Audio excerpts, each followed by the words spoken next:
Good morning dear students. तो आज का हमारा टॉपिक होगा थ्योरीज ऑफ इवोल्यूशन। ठीक है, हमने एविडेंसेस पढ़ा इवोल्यूशन के। ठीक है, ऑर्गेनिक इवोल्यूशन के जो एविडेंसेस थे उसमें हमने मॉर्फोलॉजिकल एंड एनाटॉमिकल एविडेंसेस पढ़ा, एम्ब्रियोलॉजिकल एविडेंसेस पढ़ा, पैलेंटोलॉजिकल एविडेंसेस पढ़ा, ठीक है, बायोकेमिकल एंड फिजियोलॉजिकल एविडेंसेस पढ़ा। तो ये सारे एविडेंसेस हमने कंप्लीट किया। नेक्स्ट टॉपिक है हमारा थ्योरीज ऑफ इवोल्यूशन।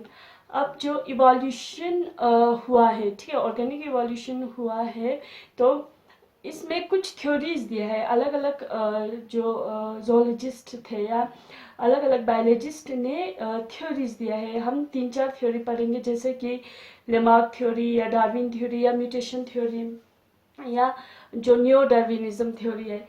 ठीक है, तो इसमें 2-3 थ्योरीज आते हैं, वो हम पढ़ेंगे। और इन ये सिर्फ थ्योरी है, ठीक है, मतलब प्रूफ नहीं है, बल्कि ये क्या है, अलग अलग बायोलॉजिस्ट ने थ्योरी दिया है कि ऑर्गेनिक इवोल्यूशन हुआ है। तो जो मॉडर्न जो थ्योरीज है, ठीक है, 4 है, 4 मॉडर्न थ्योरीज है जो कि मतलब एक्सप्लेन करता है मोड ऑफ इवोल्यूशन को। ठीक है, The 4 modern theories have been put forward to explain the mode of evolution। और वो जो 4 मॉडर्न थ्योरीज है वो है लेमार्क थ्योरी, जिसको Lamarck theory of inheritance of acquired character भी कहते हैं या लेमार्किज्म भी कहा जाता है। सेकंड है हमारा Darwin's theory of natural selection और डार्विनिज्म। नेक्स्ट है म्यूटेशन थ्योरी, डी वेरिस ने जो दिया था म्यूटेशन थ्योरी। और लास्ट जो है, जो मोस्ट एक्सेप्टेबल थ्योरी है मॉडर्न कंसेप्ट ऑफ इवोल्यूशन या न्यो डार्विनिज्म या सिंथेटिक थ्योरी ऑफ इवोल्यूशन जिसे कहते हैं। ठीक है, अब ये एक एक थ्योरी हमें डिस्कस करना है। तो हम डिस्कस करेंगे लेमार्क थ्योरी। ठीक है, Lamarck theory of inheritance of acquired character. ठीक है, तो first theory is Lamarck theory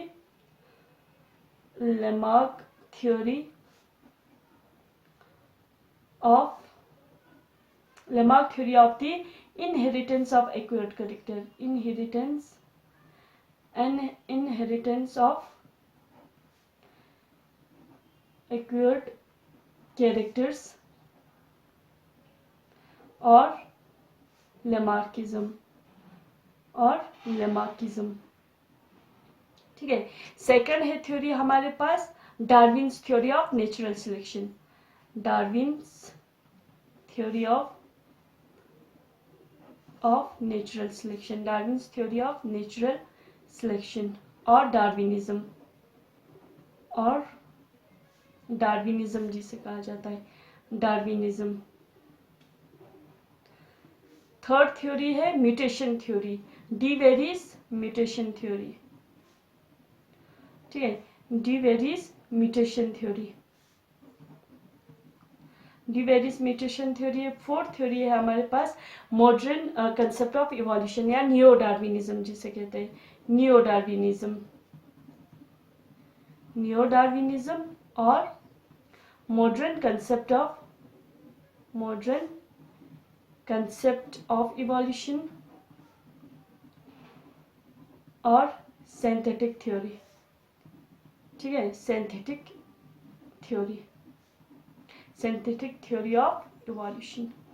तो ये 4 थ्योरी हमें डिस्कस करना है। ठीक है, अब इन 4 के मतलब क्रिटिसिज्म भी हमें पढ़ना है। ठीक है, ये थ्योरीज हमें मतलब फुल्ली एक्सप्लेन करना है। तो फर्स्ट जो थ्योरी है Lamarck theory of the inheritance of acquired character, Lamarck theory या लेमार्किज्म जिसे कहते हैं। तो हम फर्स्ट डिस्कस करेंगे लेमार्क थ्योरी। ठीक है, फर्स्ट इज लेमार्क थ्योरी और लेमार्किज्म जिसे कहते हैं लेमार्किज्म।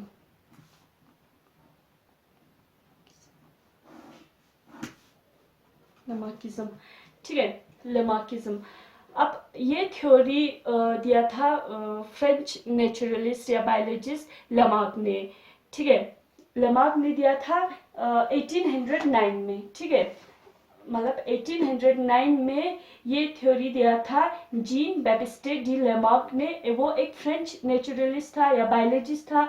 ठीक है, किस में दिया था, in his famous book Philosophic Zoology in 1809. So this theory was put forward by well-known French biologist,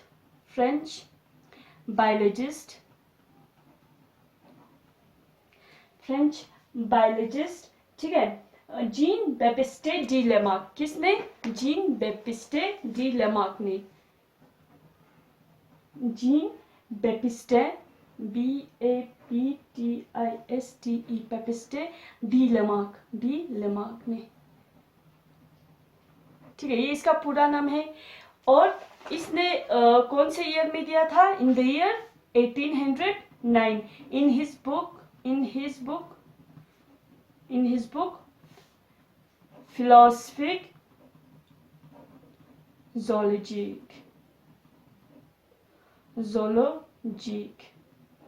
ठीक है, तो इस बुक में लेमार्क ने लेमार्क थ्योरी दिया था, या लेमार्किज्म जिसे कहते हैं. ठीक है, अब इस लेमार्क थ्योरी के कुछ फैक्टर्स से, मतलब लेमार्क थ्योरी ने इस जो इवोल्यूशन को कैसे एक्सप्लेन किया है. देखो, फैक्टर्स ऑफ दिस थ्योरी. ठीक है, फैक्टर्स हम पहले पढ़ेंगे. फैक्टर्स, ठीक है, factors of this theory, factor of the Lamarck theory या दिस थ्योरी, कुछ भी कह सकते, दिस थ्योरी. ठीक है, फैक्टर्स. तो लेमार्क थ्योरी बेस्ड है 3 फैक्टर्स पे. It is based on 3 factors. First factor is new needs, second is acquisition of characters, and third is inheritance of acquired characters. So Lamarck's theory is based on 3 factors. पहला है new needs, second है acquisition of characters, third है inheritance of acquired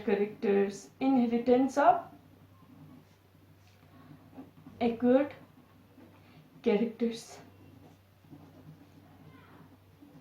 ये 3 principles या 3 factors Lamarck के हैं. ठीक है, लेमार्क के जो 3 फैक्टर्स है वो क्या है? New needs, acquisition of characters and inheritance of acquired character. अब पहले न्यू नीड्स क्या होता है. देखो, न्यू नीड्स मीन्स जब इन्वायरमेंट में चेंजेस आता है. ठीक है, इन्वायरमेंटल फैक्टर्स जब चेंजेस होता है. ठीक है, मान लो ऑर्गेनिज्म से, ठीक है, ऑर्गेनिज्म से अगर ऑर्गेनिज्म जिस इन्वायरमेंट में रह रहा है, ठीक है, तो इन्वायरमेंट में बहुत सारे मतलब ऐसे सर्कमस्टांसेस आता है या कंडीशंस आते हैं, मतलब इन्वायरमेंट चेंज होता रहता है. ठीक है, तो इसके टेम्परेचर, इसका मतलब हर चीज़, ठीक है, ह्यूमिडिटी, तो सब कुछ चेंज होते रहता है इन्वायरमेंट में.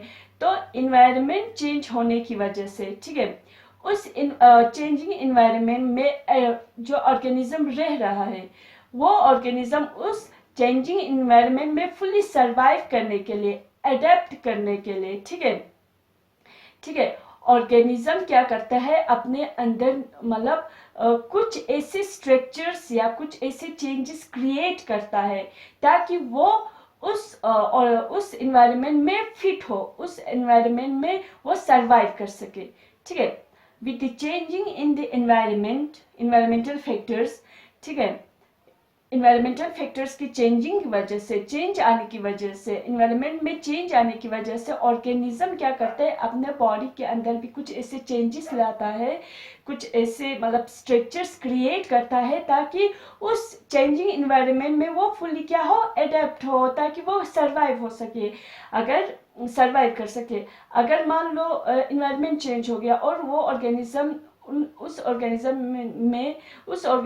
ने या जिस इन्वायरमेंट में, जिस चेंजिंग इन्वायरमेंट में ऑर्गेनिज्म रह रहा है, अगर उनमें कोई मतलब उन ऑर्गेनिज्म में अगर कोई चेंजेस नहीं आता है, ठीक है, तो वो सरवाइव नहीं कर पाएगा. तो इन्वायरमेंट की चेंज की वजह से ऑर्गेनिज्म अपने बॉडी में कुछ ऐसे स्ट्रक्चर क्रिएट करता है, मतलब या कुछ अपने हैबिटेट या मतलब किसी अपने ऑर्गेनिज्म के बॉडी में चेंजेस आते हैं मान लो, तो वो क्यों चेंजेस लाता है, क्योंकि इन्वायरमेंट चेंज हो गया। और जो चेंजिंग इन्वायरमेंट में फुल्ली अडेप्ट रहने के लिए, फुल्ली सर्वाइव करने के लिए वो क्या करता है, अपने बॉडी में भी क्या करता है, मतलब वो कुछ स्ट्रक्चर्स या कुछ मतलब हैबिटेट में चेंज लाता है, कुछ किसी भी उसमें चेंज लाता है ताकि उसमें फिट हो सके, उस चेंजिंग इन्वायरमेंट में फिट हो सके। ठीक है, the organism has to fulfill its new needs for adaptation। ठीक है, these cause changes in the habitual behavior of the organism। ठीक है, जो न्यू हैबिट्स इवॉल्व हुआ, जो न्यू हैबिट्स जो फ्रेश और एक्सटेंसिव जो न्यू हैबिट्स इवॉल्व हुआ, मतलब सर्टेन ऑर्गन्स का मतलब वो ज़्यादा यूज़ करता है, और कुछ ऐसे उसके बॉडी पे कुछ ऐसे स्ट्रक्चर्स होता है जो जिसका वो बहुत ही कम यूज़ करता है। ठीक है, तो ये न्यू नीड्स है। ठीक है, न्यू नीड्स मीन्स नए जो ज़रूरतें, क्योंकि इन्वायरमेंट में चेंज होने की वजह से बॉडी के अंदर भी कुछ नई चीज़ें आए। ठीक है, तो ये है न्यू नीड्स। अब सेकंड है एक्विजिशन ऑफ कैरेक्टर्स। ठीक है, एक्विजिशन ऑफ कैरेक्टर्स, जो कैरेक्टर्स एक्वायर्ड होता है, the characters are acquired by the organism to meet the new needs in 3 ways। ठीक है, एक तो इसमें इनेट टेंडेंसी होता है। ठीक है, सेकंड आता है use and disuse of organ, और थर्ड आता है इफेक्ट ऑफ इन्वायरमेंट। ठीक है, अब एक्विजिशन ऑफ कैरेक्टर्स में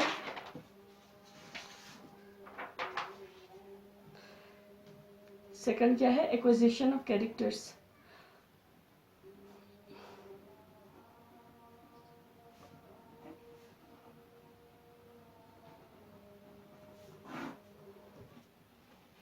ठीक है, जो कैरेक्टर्स एक्वायर्ड होता है by the organism to meet the new needs in 3 ways, 3 ways में। ठीक है, पहला है इनेट टेंडेंसी,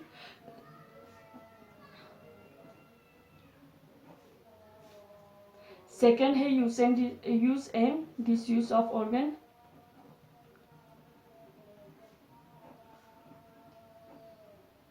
एंड थर्ड है चेंजिंग द एनवायरमेंट। थर्ड है इफेक्ट्स ऑफ इन्वायरमेंट। ठीक है, effects of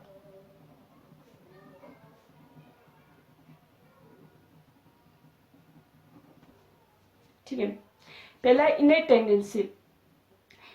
Innate tendency, it occurs by any innate tendency towards greater and greater complexity, which be equated with perfection।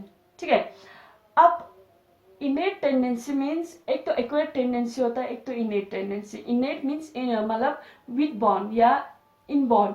ठीक है, मतलब पैदा होते समय ही उनके अंदर एक टेंडेंसी होता है। ठीक है, तो वो क्या करता है, वो अपने बॉडी में मतलब वो उसका जो बॉडी ऑर्गेनिज्म का बॉडी वो खुद ब खुद क्या होता है, वो चेंजेस आता है। ठीक है, उसमें चेंजेस लाता है। ठीक है, ताकि वो ऑर्गेनिज्म परफेक्शन को अटेन करे। ठीक है, क्यों जो चेंजिंग इन्वायरमेंटल कंडीशन है, उस इन्वायरमेंटल कंडीशन में बेटर एंड बेटर अडेप्ट हो। ठीक है, मतलब फिट हो या सर्वाइव कर सके। ठीक है, तो लमार्क मतलब वो बिलीव करते थे कि जो इवोल्यूशन मतलब इवोल्यूशन हमेशा रिस्पॉन्ड देता है ऑर्गेनिज्म के नीड्स को। ठीक है, ये है इनेट टेंडेंसी। सेकंड है use and disuse of organs. अब use and disuse of organs effect करता है उसके बॉडी के फॉर्म को, स्ट्रक्चर्स को, मोड ऑफ फंक्शनिंग को।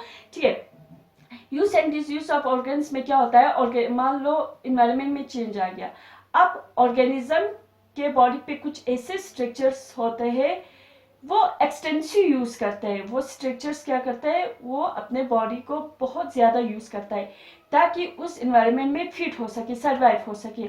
और उसके बॉडी पे कुछ ऐसे स्ट्रक्चर्स भी होते हैं जो कि बिल्कुल वो यूज नहीं करता है, वो स्लोली क्या होता है, डिसअपियर होता है। जो मोस्ट यूज करता है, ज्यादा यूज करता है, वो मतलब वो क्या होता है, वो स्ट्रक्चर एक्टिव रहता है और वो हमेशा larger, stronger and more efficient रहता है। और जो कंटिन्यूसली डिसयूज होता है, अंडर यूज होता है ऑर्गन्स, वो they gradually make them weaker and they मतलब स्लोली डिसअपियर, वो खत्म हो जाता है। ठीक है, use and disuse of organs यही है। नेक्स्ट है इफेक्ट ऑफ इन्वायरमेंट। अब इन्वायरमेंटल फैक्टर्स जैसे कि टेम्परेचर हुआ या लाइट हो गया या फूड हो गया, उसमें चेंजेस आने की वजह से, ठीक है, क्या होता है, बॉडी, लिविंग ऑर्गेनिज्म के बॉडी में भी चेंजेस आता है, ठीक है। तो ये इफेक्ट ऑफ इन्वायरमेंट में सिर्फ यही है, ठीक है।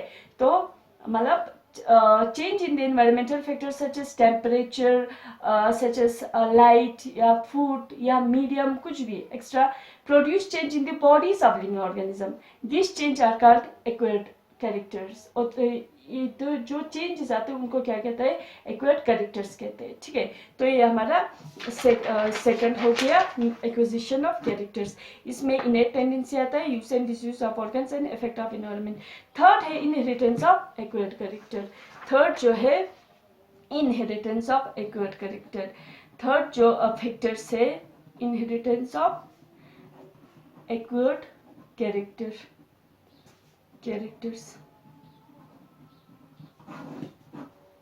ठीक है।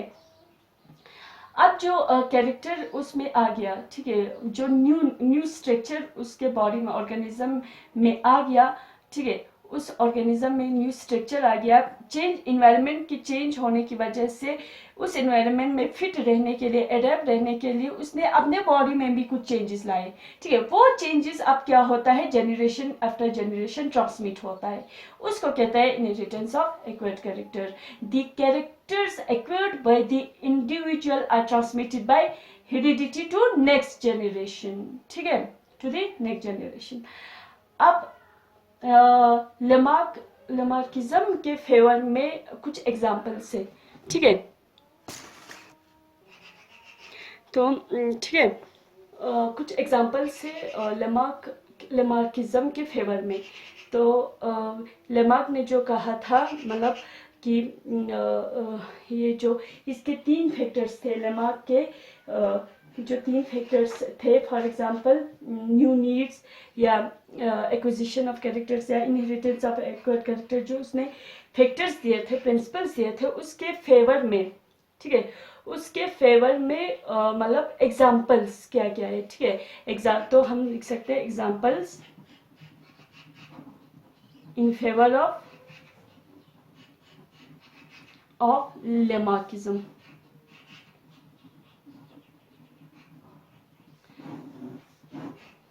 तो पहला जो बेस्ट एग्जाम्पल है जिराफ का नेक, ठीक है, जिराफ नेक, इसी के नेक, ठीक है। जिराफ एक मैमल होता है, ठीक है, और with very long neck and long forelimbs. इसके जो फॉरलिम्स होते हैं और नेक होता है वो बहुत लंबा होता है, हमें पता है जिराफ, ठीक है। तो ये एक मैमल होता है। जिराफ का जो एंसेस्टर्स थे, ठीक है, जो जिराफ का जो एंसेस्टर्स थे उनका अभी जो जिराफ है, प्रेजेंट जिराफ है, उनका फॉरलिम्स, जो टांगे हो और नेक है, वो बहुत ही लंबा होता है। लेकिन उनके जो एंसेस्टर्स थे जिराफ के, वो उनके नेक बहुत ही मतलब छोटा था, स्मॉल नेक एंड स्मॉल फॉरलिम्स, वो डियर लाइक थे, ठीक है, हिरन की तरह डियर लाइक थे, ठीक है, नेक छोटा, फॉरलिम्स छोटे थे। तो एंसेस्टर्स, चूंकि एंसेस्टर्स क्या होते थे, उनके एंसेस्टर्स डियर लाइक होते थे, ठीक है, डियर की तरह होते थे, क्योंकि उनका नेक भी छोटा होता था और फॉलिंग्स भी छोटा होता था, ठीक है। तो वो एंसेस्टर्स कहाँ पे, मतलब बेरन प्लेस में, जहाँ पे पूरा खाली, मतलब खाली जगह पे, जहाँ पे कोई फूड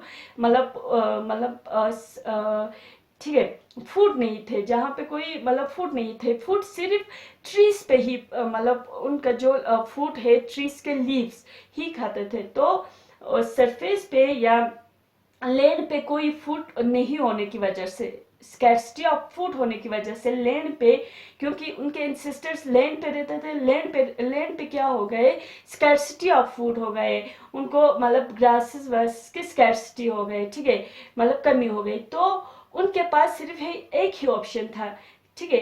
तो वो क्या करते थे, मतलब ट्रीज के जो लीव्स है वो मतलब उनका फूड वो था, ठीक है। तो ट्रीज पर ही उनका फूड मिलता है था, ठीक है।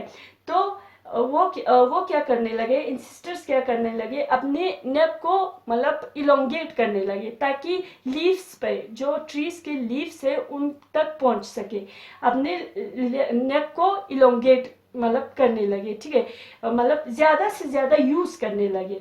तो बॉडी का जो नेक पार्ट है और जो फॉलिन्स है, इनके टांगे है, ठीक है, वो क्या हो गए, आहिस्ते आहिस्ते बहुत इलोंगेट हो गए, क्योंकि एक्सेसिव यूज हो गए उन ऑर्गन्स का, नेक और फॉलिन्स का एक्सेसिव यूज होने की वजह से वो अभी क्या हो गए, स्ट्रेच हो गए कंटिन्यूसली, मतलब नेक और फॉलिन्स कंटिन्यूसली स्ट्रेच हो गए ताकि वो लीव्स तक रीच कर सके, मतलब पहुंच सके। In making an effort to reach the leaves it continuously stretch its neck and forelimbs, ठीक है, जिसकी वजह से अभी हमें क्या देखने को मिलता है, जो इलोंगेशन, नेक और फॉलिन्स का इलोंगेशन हमें देखने को मिलता है। तो उसने वही कहा था ना, use and disuse of organ, जैसे कि एक्सेसिव यूज अगर किसी और मतलब बॉडी के पार्ट्स को करेंगे तो वो स्ट्रॉन्गर होंगे, वो हाईली एक्टिव होंगे, और जो मतलब जो बॉडी पे जो ऑर्गन्स है या स्ट्रक्चर्स है वो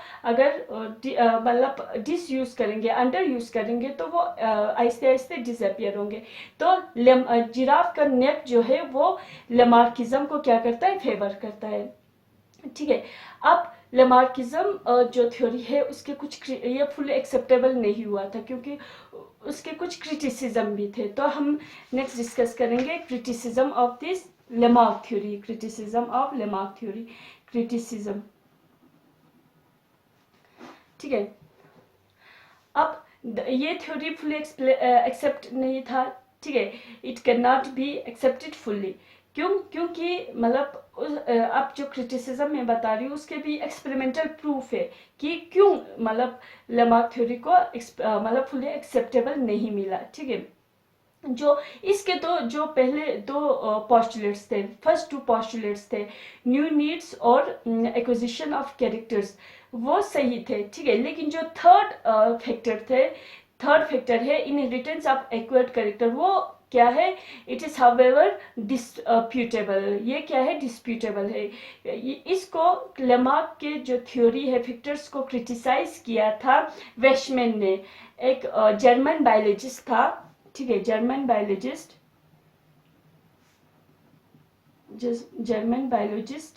वेशमैन,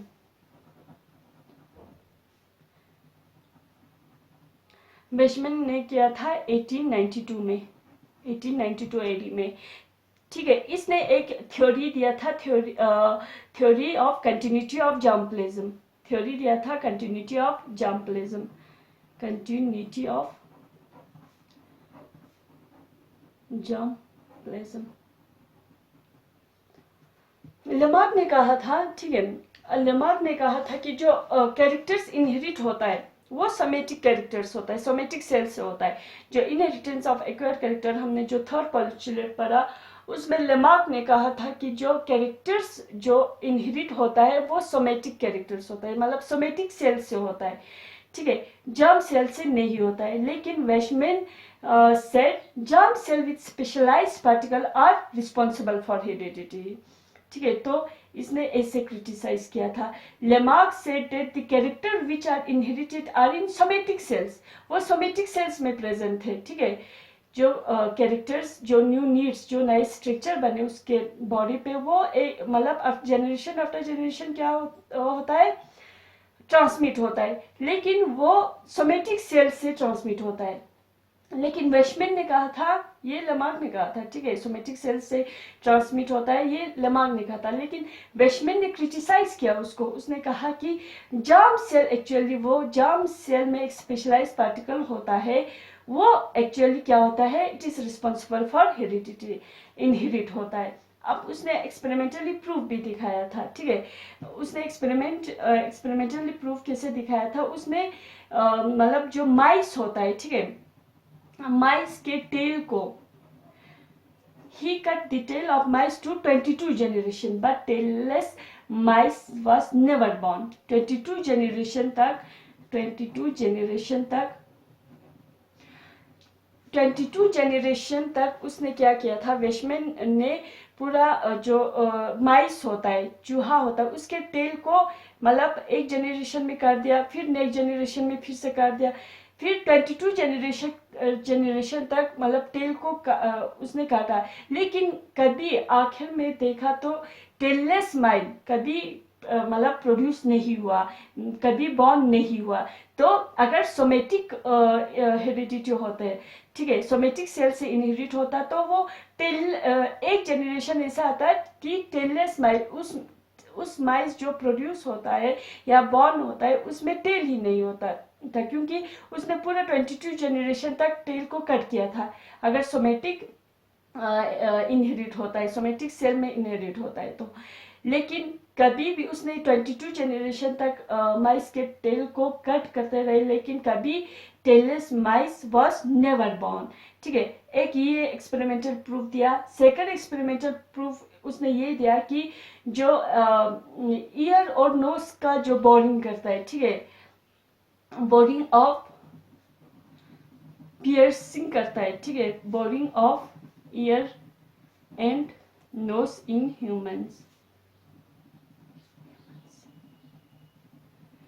जो पियर्सिंग करता है, ईयर पियर्स करता है या नोज पियर्स करता है, ठीक है। मान लो पेरेंट्स ने किया होंगे, अगर किया है तो उसके बच्चे में कभी बोरिंग ऑफ ईयर्स या नोज विथ मतलब बोरिंग नहीं पैदा होता है, तो ऑलरेडी बोर करके नहीं पैदा होता है, तो लेमार्क थ्योरी रिजेक्ट होता है इस पे, क्योंकि लेमार्क थ्योरी ने कहा कि सोमेटिक जो सेल्स है वो इनहेरिट होता है, सोमेटिक जो सेल्स के अंदर जो चेंजेस आता है वो इनहेरिट होता है। लेकिन उसने क्रिटिसाइज किया वेशमैन ने, और लेमार्क थ्योरी क्या हो गए, रिजेक्ट हो गए, ठीक है, रिजेक्ट हो गए। अब आता है नियो लेमार्किज्म, ठीक है, नियो लेमार्किज्म।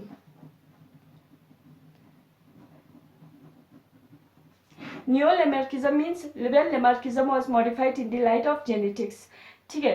अब इसमें नियो लेमार्किज्म में जो अल्फा एस पकड़ ने दिया था, जो नियो लेमार्किज्म है वो प्रपोज किया था अल्फा एस पकड़ ने, ठीक है।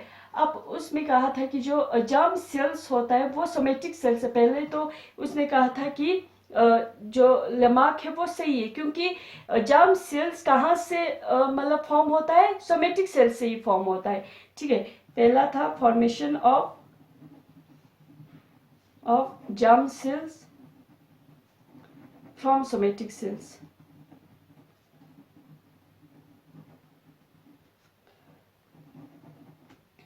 सेकंड था effect of radiation and chemical X-rays and certain chemicals such as colchicine cause chromosomal change and thereby produce inheritable variation, ठीक है।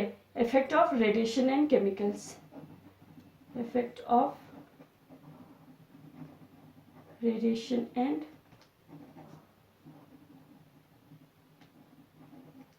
अब इसमें नियो लेमार्किज्म में क्या कहा था, इसने कहा था जो लेमार्क को सपोर्ट करते थे, उन्होंने कहा था कि जर्म सेल, ठीक है, वेशमैन कह रहे हैं कि जर्म सेल ही इनहेरिट होता है, जर्म सेल ही एक जनरेशन से दूसरे जनरेशन में मतलब हेरिटेबल है। लेकिन जो लेमार्क के जो फेवर में जिन्होंने कहा था, उन्होंने कहा था कि जो जर्म सेल होता है वो एक्चुअली सोमेटिक सेल से ही फॉर्म होता है, ठीक है, सोमेटिक सेल से ही फॉर्म होता है। In certain cases the somatic cell produce this germ cell, ठीक है, which is against the Weismann theory. अब सेकंड है इफेक्ट ऑफ इन्वायरमेंट में भी है इसमें, ठीक है, effect of environment on germ cell through somatic cell. अब जर्म सेल हमेशा मतलब germ cells are not always immune from the effect of environment, ठीक है, क्योंकि हेस्लॉप हैरिसन ने एक एक्सपेरिमेंट किया था, उसमें उसने क्या किया था, एक ग्रे कलर मॉथ लिया था, ठीक है, ग्रे कलर मॉथ लिया था, MOTH मॉथ, जिसको परवाना जिसे कहते हैं, ठीक है। उसने पहले उस परवाने को मॉथ को मतलब फेड किया मैग्नीज कोटेड फूड में, फिर इसके बाद फूड को मैग्नीज से कोट किया, उसको फिर वो दिया, फिर मेलेनिन कोटेड फूड को दिया, ठीक है। 1 से 2 जनरेशन में जो ग्रे वेराइटी है वो मेलेनिन वेराइटी में कन्वर्ट हो गए थे। तो it mean germs and make a resomatic variation to the offsprings. ठीक है, तो ये है नियोलेमार्किज्म जो कि लेमार्क के फेवर में थे। नेक्स्ट हम पढ़ेंगे Darwinism, Darwin theory of natural selection, जो हमारा सेकंड थ्योरी है। Thank you very much.